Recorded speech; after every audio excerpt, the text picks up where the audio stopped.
এই ছবিগুলোর দিকে তাকালে আপনি কি দেখতে পান? এই ছবিটা তোলা হয়েছিল কনি আইল্যান্ডে ১৯০৬ সালে নিউ ইয়র্কে। এটি একটি মানব চিড়িয়াখানা। এর একেবারে কেন্দ্রে রয়েছে স্থানীয় ফিলিপিনো একটি শিশু, যাকে এমন সব মানুষ ঘিরে আছেন যারা দ্বিধায় ভুগছেন যে এই শিশুটি আদৌ মানুষ কিনা। কিন্তু এতে সন্দেহ নেই যে মনে মনে তারা নিজেদের উপরওয়ালাই মনে করেন। সবগুলো ছবি দেখার পর একমাত্র যে শব্দটা আপনার মাথায় আসবে সেটা হলো বর্ণবৈষম্য। কে আপনাকে নিজের গায়ের রঙকে এতটা ঘৃণা করতে শেখালো যে আপনি সাদা বর্ণের মানুষদের মতো রং পেতে ব্লিচ ব্যবহার শুরু করলেন? কোনটা বাজে? কারণ সে পুরোই কালো। এখন ২০২৪ সাল। আমরা দারুণভাবে অগ্রসর হয়েছি কৃত্রিম বুদ্ধিমত্তা, মহাকাশ যাত্রা সহ আরও নানান ক্ষেত্রে। কিন্তু আবার একই সময়ে এই সমস্ত অগ্রগতির পরেও আমরা রেসিজমের মতো সমস্যা সমাধান করতে পারিনি।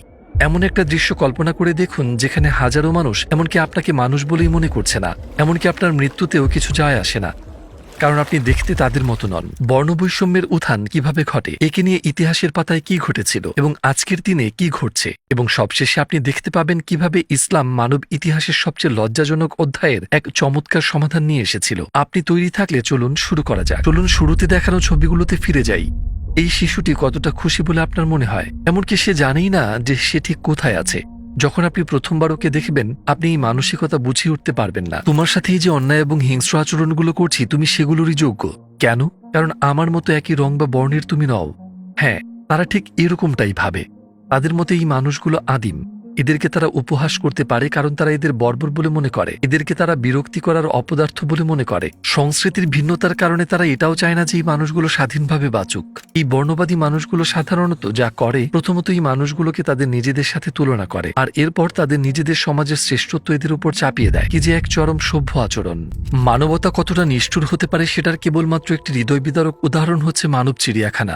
অনেকগুলো বড় শহরে এটা বেশ জনপ্রিয় হয়ে উঠেছিল, যেমন প্যারিস, হ্যামবার্গ, লন্ডন, মিলানো, নিউ ইয়র্ক সিটি এবং শিকাগো। ১৯০৬ সালে medicine Grant, new York geological সোসাইটির প্রেসিডেন্ট, আরও এক ধাপ এগিয়ে গিয়ে কঙ্গো থেকে ওটা ব্যাঙ্গা নামক এক ব্যক্তিকে খাঁচায় ঢুকিয়ে নিউ ইয়র্ক শহরের ব্রঙ্কস চিড়িয়াখানায় প্রদর্শনী করেছিলেন। তার উপর সে লোকটিকে একটি ওরাং ওটাং, একটি গরিলা এবং একটি শিম্পাঞ্জির সাথে একই খাঁচায় রেখেছিল। কেন জানেন?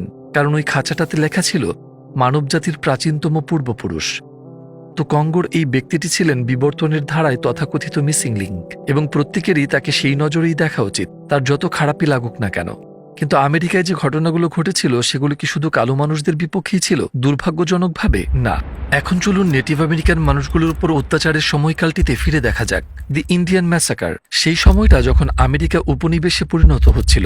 দুঃখজনকভাবে কতজন মানুষ মারা গিয়েছিলেন সেই হিসাব আজও জানা যায়নি। কেউ একজন সাগর পাড়ি দিয়ে এসে আপনাকে নিজের জন্মভূমিতেই পর করে দিল, এরপর আপনাকে জাতিগতভাবে নির্মূল করতে চাইল, আর এতে করে তাদের কোনো অপরাধবোধ হল না, কারণ নিজেদেরকে তারা প্রভু হিসেবেই দেখে। বর্ণবৈষম্য মহাদেশ থেকে মহাদেশে ক্যান্সারের মতো ছড়িয়ে পড়তে লাগলো, এবং কিছুদিন পরে অস্ট্রেলিয়াতেও ডালপালা মেলতে শুরু করে। অষ্টাদশ শতকে যখন ব্রিটিশরা এই মহাদেশে আসে, তারা আদিবাসীদের সেখানে বসবাসরত দেখতে পায় অ্যাবরোজিনিস। তাদের গায়ের রং ছিল আলাদা, তাদের পোশাক আশাকও ছিল অদ্ভুত, তারা দেখতে একদমই ব্রিটিশদের মতো নয়। এই কারণগুলোই যথেষ্ট ছিল তাদের উপর নিপীড়ন চালাতে। যদি প্রতিবাদ করে তাহলে বর্বশক্তি তাদের উপর প্রয়োগ করা হবে, তাদের মতে এতে তো দোষের কিছু নেই। আর তারপর কি ঘটল? একদিকে গণহত্যা আর অন্যদিকে উচ্ছেদ চালিয়ে যাওয়ায় ১০০ বছরের মধ্যে আদিবাসী জনসংখ্যা ৮৫% কমে আসে। এটি এক অবিশ্বাস্য উপাত্ত। এই লোকগুলো আপনার সাথে কি এমন করেছে যে মানুষ হয়েও ৫১ কোটি বর্গ কিলোমিটারের পৃথিবীতে তারা একটুখানি ঠাঁই পেল না? এতটাই নির্মম হয়ে ওঠা যে নিজেদের স্বার্থে অন্যকে এমন করে উচ্ছেদ এবং হত্যা করা যায়। ইতিহাসের পাতা এমন আরো অনেক উদাহরণ দিয়ে ভর্তি। আপনার কি মনে হয় না এইসব বর্ণবাদী যাদের কাজকর্ম আজও হরহামেশা আমাদের চোখে পড়ে, তাদের একটি চেতনা প্রয়োজন যা তাদের চোখ খুলে দিবে? আমি দাবির সাথে বলছি যে এই লোকগুলোর যদি ১৪০০ বছর আগে জন্ম নেওয়া সেই চেতনা থাকতো, এই ঘটনাগুলো কখনোই ঘটত না। কিন্তু কি ছিল ১৪০০ বছর আগে? ১ লক্ষেরও বেশি লোক এই মানুষটির মুখের একটি কথার জন্য প্রতীক্ষায় বসে থাকত, যাকে আল্লাহ তার বার্তাবাহক হিসেবে পাঠিয়েছিলেন। ইতিহাসে এই ঘটনাটিকে বলা হয় বিদায়ী খুতবা। রাসূল সাল্লাল্লাহু আলাইহি ওয়াসাল্লাম, তার উপর শান্তি বর্ষিত হোক, তার সামনের বিশাল জমায়েতের দিকে তাকালেন এবং তাদেরকে সহ সকল শতাব্দীর মানুষদের সকলের উদ্দেশ্যে বলে উঠলেন, সমস্ত মানবজাতি আদম এবং হাওয়া থেকে এসেছে। একজন আরবের আরেকজন অনারবের উপর কোনো শ্রেষ্ঠত্ব নেই, একজন অনারবেরও আরেকজন আরবের উপর কোনো শ্রেষ্ঠত্ব নেই। আবার কৃষ্ণদের উপর শ্বেতাঙ্গদের কোনো শ্রেষ্ঠত্ব নেই, এবং শ্বেতাঙ্গদের উপর কৃষ্ণদের কোনো শ্রেষ্ঠত্ব নেই, শুধুমাত্র নেক আমল এবং পরহেজগারি ছাড়া। এই ভাষণে মানবজাতির জন্য আরো অনেক বার্তা রয়েছে। একটু থেমে এই ব্যাপারে চিন্তা করা যাক। এসব অপরাধের পেছনে যে মানুষগুলো, তাদের যদি রাসূল মুহাম্মদ এবং সেই দিনের ভাষণটির শ্রোতাদের মতো চেতনাবোধ থাকতো, এই ঘটনাগুলো কি কখনো ঘটতো? আমার মনে হয় না। সূরা আল হুজরাতের 13তম আয়াতে আল্লাহ বলেছেন, হে মানবজাতি, অবশ্যই তোমাদের সৃষ্টি করা হয়েছে একটি নারী এবং একটি পুরুষ হতে, এবং তোমাদের কওম এবং জাতিতে সৃষ্টি করা হয়েছে যাতে তোমরা একে অপরকে জানতে পারো। অবশ্যই আল্লাহর দৃষ্টিতে তোমাদের মধ্যে সেই সর্বোত্তম যে তোমাদের মধ্যে সবচেয়ে ন্যায়বান। নিশ্চয়ই আল্লাহ সর্বজ্ঞানী, সর্বজ্ঞাত। তো কেন আমরা ভিন্ন ভিন্ন জাতিতে বিভক্ত? একে অপরকে জানতে, একে অপরের সাথে মিশতে, একে অপরকে দূরে ঠেলে দিতে, দাম্ভিক হতে নয়, অন্যকে শোষণ করতে বা প্রজা বানাতে না। আমরা ভিন্ন ভিন্ন জাতিতে বিভক্ত যাতে একে অপরের সাথে মিশতে পারি। একটু ভেবে দেখুন, যদি সমস্ত মানবজাতি একই বর্ণের হতো এবং একই ভাষায় কথা বলতো, তবে কি আমরা অন্যদের সাথে মিশতে আগ্রহ বোধ করতাম? আমরা ভাবতাম তারা তো এমনিতেই দেখতে আমাদের মতো, তাই না? কিন্তু আল্লাহ আমাদের ভিন্নভাবে সৃষ্টি করেছেন যাতে আমরা একে অপরকে ইতিবাচকভাবে অনুপ্রাণিত করতে পারি। কিন্তু এই একাত্মতা আমাদের কেন থাকা উচিত? কারণ আয়াতটি বলছে, তোমাদের সৃষ্টি করা হয়েছে একজন পুরুষ এবং একজন নারী হতে। যেহেতু আমরা সবাই আদম এবং হাওয়ার বংশধর এবং সন্তান, এ থেকেই পরিষ্কার হয় যে আমরা একে অপরের ভাই ও বোন, আমরা একে অপরের স্বজন। এই আয়াতের যুক্তিগুলো কি সুন্দর, তাই না? ধরুন, আপনার যদি একজন জ্ঞাতি ভাই থাকে কিন্তু দুজনের কেউই সে ব্যাপারে জানেন না, অনেক বছর পর যখন অবশেষে দুজনের দেখা হয়, একে অপরের সম্পর্কে শোনার পর ঘনিষ্ঠ সম্পর্ক তৈরি হবে, তাই তো? ইতিহাসে যে পাতাগুলো বর্ণবৈষম্যের কালিমায় ঢাকা, ইসলাম সেগুলোর যেখানেই গিয়েছে আলোকবর্তিকার মতো সেগুলোকে উজ্জ্বল করে তুলেছে এবং ভ্রাতৃত্বের আদর্শকে প্রতিষ্ঠা করেছে। যে দেশে এটি পৌঁছেছে সেখানেই বর্ণবাদকে প্রতিহত করেছে এবং এই মানসিকতার বিরুদ্ধে লড়াই করেছে। ইতিহাসে এর হাজারো উদাহরণ রয়েছে। আমি আপনাকে কেবল একটি নিয়েই বলি। পঞ্চদশ শতকে স্পেনে একটি অভূতপূর্ব আদেশ জারি করা হয়। সমস্ত ইহুদিদের দেশ থেকে বহিষ্কার করার সিদ্ধান্ত নেওয়া হয়েছিল। আমরা এখানে প্রায় 1 লক্ষ মানুষের কথা বলছি। সেখানে তারা শত শত বছর ধরে বাস করে আসছে এবং হঠাৎ করেই তাদের বের করে দেওয়া হলো, যেখানে তাদের কোনো ধারণাই ছিল না কোথায় যাবে, কি করবে। একটি মুসলিম রাজ্য তাদের স্বাগতম জানায়। অটোম্যান সাম্রাজ্য হাজারো ইহুদিদেরকে এই রাজ্য জায়গা দেয় এবং তাদের সেখানে থাকার অনুমতি দেয়। অবশ্যই ফিলিস্তিনের মুসলিমদের প্রতি তাদের চালানো নিপীড়ন দেখে আমরা পরিষ্কার বুঝতে পারছি ইসরায়েলিরা এই উপকারের প্রতিদানে ঠিক কতটা কৃতজ্ঞ। কিন্তু এটা দেখে মন খারাপ হয়ে যায় না যে যদিও বা ইসলাম এমন এক ধর্ম যেখানে আছে সমস্ত বর্ণবাদের বিরুদ্ধে কঠোর অবস্থান, সেই ধর্মই কিনা বর্ণবাদের নিপীড়নে সবচেয়ে বেশি নিষ্পেষিত। পৃথিবীর বিভিন্ন অংশে আমরা শুনতে পাই কিভাবে মুসলিমদের বর্ণবাদের বৈষম্যে ভুগতে হচ্ছে। ফিলিস্তিনি যাদের ভূমি কেড়ে নিয়েছে জায়নিস্ট দখলদাররা এবং নির্মমভাবে হত্যা করা হয়েছে শিশু, নারী সহ সবাইকে নির্বিচারে। মায়ানমারের মুসলিম যাদেরকে বৌদ্ধ সরকার উচ্ছেদ করেছে নিজেদেরই বাড়িঘর থেকে, তাদের সংখ্যা 10 লক্ষেরও বেশি। ভারতীয় গ্যাংগুলো বিশাল মিছিলে এমন সব কথা বলছে যে যদি কোনো মুসলিম তোমার দোকানে কাজ করে থাকে তাকে এখনই বের করে দাও। যদি কোনো দোকান মালিক এমনটা না করে তাহলে তার দোকানের বাইরে বয়কটের পোস্টার লাগিয়ে দাও। পূর্ব তুর্কিস্তানের উইঘুরদের উপর চীন চালিয়েছে অকল্পনীয় গণহত্যা এবং দখলদারিত্ব। হাজারো ইবাদতের স্থান ধ্বংস করা হয়েছিল।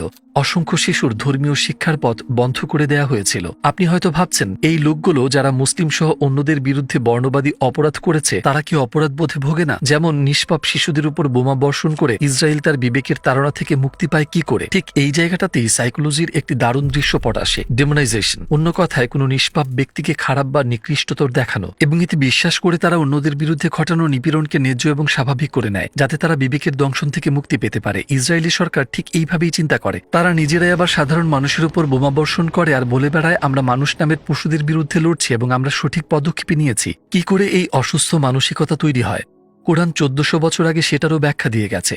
এমন একটা সময়ে যখন মনস্তত্ত্ববিদ্যা এমনকি রেসিজম শব্দটির জন্মই হয়নি। কোরআনের ব্যাখ্যা করেছে আদি পাপের ধারণা দিয়ে। এই শব্দটির ব্যবহার হলেই সবার প্রথমে মানুষ খ্রিস্ট ধর্মের কথা চিন্তা করে, যেখানে বিশ্বাস করা হয় যে প্রতিটি শিশু পাপী হয়ে জন্মগ্রহণ করে। কিন্তু একে খ্রিস্ট ধর্মের বক্তব্যের সাথে গুলিয়ে ফেলবেন না, কারণ যখন আমরা ইসলামকে প্রশ্ন করি আদি পাপ কি, তখন ভীষণ আলাদা একটি উত্তর পাওয়া যায়। খুব সংক্ষেপে গল্পটি মনে করা যাক। যখন আল্লাহ প্রথম মানবাদমকে সৃষ্টি করলেন তখন ফেরেশতারা ছিলেন এবং ইবলিশ নামে একজন জিন ছিল যে শয়তান নামেও পরিচিত। অদ্ভুতভাবে শয়তান আদম সম্পর্কে সৃষ্টিকর্তাকে এই কথাগুলো বলেছিল, যেগুলো আমাদের খুব পরিচিত মনে হবে। সে বলেছিল, আমি তার চাইতে শ্রেষ্ঠ। আপনি আমাকে আগুন থেকে সৃষ্টি করেছেন আর তাকে সৃষ্টি করেছেন মাটি থেকে। এটি ভীষণ পরিষ্কারভাবে একটি বর্ণবাদী বক্তব্য। সে তার শ্রেষ্ঠত্ব নির্ণয় করেছিল আগুনের উপর ভিত্তি করে, যা দিয়ে তাকে সৃষ্টি করা হয়েছিল। আদমকে সে খাটো করে দেখেছিল কারণ তার সৃষ্টি মাটি থেকে। এইভাবেই শয়তান রবের বিরুদ্ধে বিদ্রোহ করেছিল এবং এই পাপ তার ধ্বংস ডেকে এনেছিল। আমরা যদি কোরআনে বলা এই গল্পটিকে খেয়াল করি, এর ঠিক পরে আমরা এই ঘটনাগুলোকে ঘটতে দেখব। আদমকে সৃষ্টি করা হলো, শয়তান দেখতে পেল এক ভিন্ন ধরনের সত্তা। সেই সত্তাকে তার মনে হচ্ছিল একজন অনুপ্রবেশকারী, তাই তার প্রতি বিরূপ মনোভাব তৈরি হলো। সে ভাবতে শুরু করলো যে এর চেয়ে তো সেই শ্রেষ্ঠ। শেষ পর্যন্ত সে তার মনের লুকোনো বিদ্বেষ প্রকাশ করে ফেলল। নিজের শ্রেষ্ঠত্ব জাহির করতে সে আদমের অন্যান্য গুণগুলোকে উপেক্ষা করলো এবং বস্তুগত গুণাবলী ধরে ধরে আঘাত করতে শুরু করলো। ঠিক এইভাবেই বর্ণবিদ্বেষের জন্ম হয়। কুরআন আসলে মানব সভ্যতার এমন একটি অপরাধের মনস্তত্ত্ব ব্যাখ্যা করেছে যা শতাব্দী থেকে শতাব্দী মানবতার জন্য এক চরম লজ্জা এবং অপমান হয়ে থাকবে, এবং একে শয়তানেরই বৈশিষ্ট্য হিসেবে দেখিয়েছে যে কিনা রবেরই শত্রু, যাতে মুমিনদের চোখে এই পাপের কুৎসিত রূপটি ধরা পড়ে এবং তারা নিজেদের এ থেকে বিরত রাখে। কি চমৎকার, তাই না? ব্যাপারটা খুব অদ্ভুত, তাই না? যে এমনকি প্রথম মানব, যিনি আমাদের আদি পূর্বপুরুষ, তিনি বর্ণবাদের শিকার ছিলেন। তো এই ধরনের ভুল যাতে জড়িয়ে না যায় সেজন্য মানুষের প্রয়োজন সঠিক দিক নির্দেশনা। সূরা আল হুজরাতের 13 নম্বর আয়াতের দিক নির্দেশনা। অন্য কথায় বলতে গেলে, ইসলামে যে জিনিসগুলো আপনার নিয়ন্ত্রণের বাইরে সেগুলো দিয়ে আপনাকে বিচার করা হয় না, যে জিনিসগুলোতে আপনার কোনো হাত নেই। অন্যদিকে আপনি নিজের সর্বোচ্চটা দিয়ে একজন মুমিন হবার পথ নিজেই বেছে নিতে পারেন। যখনই আমি এই আয়াতটা শুনি, পৃথিবীর একটি জায়গার কথা আমার মনে পড়ে। 200 কোটি মুসলিমের মিলন মেলা। সেখানে তারা শারীরিকভাবে যেতে পারুক আর না পারুক, মক্কার কাবাতে। এখন আমরা রয়েছি মুসলিম বিশ্বের প্রাণকেন্দ্রে, আমরা রয়েছি মক্কায়, কাবায়। এখানে মুসলিমরা পৃথিবীর চারদিক থেকে এসে জমা হন, ভিন্ন জাতীয়তা, ভিন্ন প্রেক্ষাপট, ভিন্ন সংস্কৃতি, ভিন্ন বর্ণকে ধারণ করে। আর তারা এখানে আসেন শুধুমাত্র একটি লক্ষ্যকে সামনে রেখে। পুরুষেরা সবাই একই পোশাক পরেন, সাদা কাপড়ের দুটো টুকরো। নারীরা শালীনভাবে পোশাক পরেন, এবং তারা এখানে আসেন শুধুমাত্র একটি লক্ষ্য নিয়ে, একটি সার্বজনীন লক্ষ্য, তাদের রবের ইবাদত এবং তার নিকটবর্তী হবার ইচ্ছা। এখন আমি এমন এক ব্যক্তির কথা বলবো এই পবিত্র ভূমিতে এসে যার পুরো পৃথিবীটাই পাল্টে যায়। Malcolm x. আপনি হয়তো আগেও তার নাম শুনেছেন। তিনি ছিলেন ইসলাম কবুলকারী একজন কৃষ্ণাঙ্গ আমেরিকান নাগরিক। তিনি ছিলেন বিংশ শতাব্দীর মাঝামাঝি সময়ের একজন মানুষ যাকে পুরো দেশ এক নামে চিনত। বছরের পর বছর নানাভাবে তার বর্ণবাদের অভিজ্ঞতা হয় এবং এটা তাকে ভীষণভাবে বিচলিত করে। তো তিনি এই সমস্যার একটি সমাধান খুঁজে বেড়াচ্ছিলেন। মুসলিম হবার পর 1964 সালে যখন তিনি হজ পালন করতে মক্কায় গেলেন, তিনি এমন কিছু দেখেছিলেন যা তিনি কখনো কল্পনাও করেননি। তার চিঠির একটি অংশে তিনি তার অনুভূতি ঠিক এইভাবে লিখে গেছেন: আমি কখনো দেখিনি যে সব বর্ণের এবং জাতির মানুষ এমন আন্তরিক আপ্যায়ন এবং অবাক করে দেওয়ার মতো ভ্রাতৃত্বের চেতনাকে লালন করে চলেছেন, যেমনটাই প্রাচীন পবিত্র ভূমিতে দেখেছি। আমার চারপাশে সকল বর্ণের মানুষের উদারতার চিত্র দেখে আমি পুরোপুরি বাকরুদ্ধ এবং মন্ত্রমুগ্ধ হয়ে গিয়েছি। আমেরিকার উচিত ইসলামকে বোঝার চেষ্টা করা, কারণ এটি একমাত্র ধর্ম যা এই সমাজ থেকে বর্ণবৈষম্যের সমস্যা দূর করতে পারে। তিনি এমন এক সময়ে কথাগুলো বলেছেন যখন বর্ণবৈষম্য আজকের তুলনায় আরও চরমে ছিল। ইসলামই একমাত্র ধর্ম যা আমেরিকান সমাজ থেকে বর্ণবাদের সমস্যাকে দূর করতে পারে। ইসলামী বর্ণের ভিত্তিতে শ্রেষ্ঠত্বের ধারণার অবসান ঘটাবে। একমাত্র ইসলামী নিরপরাধ শিশুদের উপর বর্ণবাদী আক্রমণের অবসান ঘটাতে পারে। আপনার কি মনে হয় না যে সবকিছু একেবারে পরিষ্কার? মানুষ হিসেবে যখন আমাদেরকে পৃথিবীর বুকে একা ছেড়ে দেওয়া হয়, তখন আমাদের অন্যায় এবং নিষ্ঠুরতার কোনো সীমা পরিসীমা থাকে না, এবং প্রায় সময় আমরা আমাদের অপরাধগুলোকে ডেমোনাইজেশনের মতো প্রযুক্তি দিয়ে ন্যায্য এবং স্বাভাবিক বানানোর চেষ্টা করি। এটাও বুঝে উঠতে পারি না যে আমরা যা করছি সেটা ভুল, কিন্তু আবার একই সময় আমরা সেই মানবজাতি যারা অসংখ্য ভুল পথের মধ্য থেকে সঠিক পথকে বেছে নেবার সক্ষমতা রাখি। মানে মনুষ্যত্বের রূপরেখায় ভালো এবং মন্দ এই দুটির চরম মাত্রায় যাবার ক্ষমতা রাখে। আপনার কি মনে হয় না যিনি তাদের সৃষ্টি করেছেন এবং এই পৃথিবীতে পাঠিয়েছেন তিনি অবশ্যই তাদের পথ দেখাবেন? এমনকি আমরা মানুষ হয়েও যখন কিছু সৃষ্টি করি, আমরা কি চাই না যে তা সবচেয়ে সুন্দর হয়ে উঠুক? তাই অবশ্যই যিনি আমাদের সৃষ্টি করেছেন তিনি অবশ্যই চাইবেন আমরা সবচেয়ে সুন্দর পর্যায়ে পৌঁছাই। আল্লাহ সবসময় তার রাসূলদের উপর নাজিল করা ওহীর মাধ্যমে আমাদের সবচেয়ে সুন্দর পথে চালিত করতে চেয়েছেন। আমরা শুরু থেকে জানিয়ে কথা বলছি সেসব শুধুমাত্র শেষ নবী মুহাম্মদ মানবজাতির কাছে যে বার্তা পৌঁছে দিয়েছেন তার একটি মাত্র অংশ। কুরআনের 6000-এর বেশি আয়াতের মধ্যে শুধুমাত্র একটি আয়াত। প্রচন্ড বিজ্ঞতার সাথে কোরআন যে বেশ কিছু সমস্যার সমাধান দিয়েছে তার একটি মাত্র। এমনকি সেই একটি মাত্র সমাধান এতটা অনন্য শক্তি রাখে যে এর থেকেই কি পরিষ্কার হয়ে যায় না যে এই কিতাবই সেই পরম দিক নির্দেশনা যা মানব জাতির ভীষণ প্রয়োজন।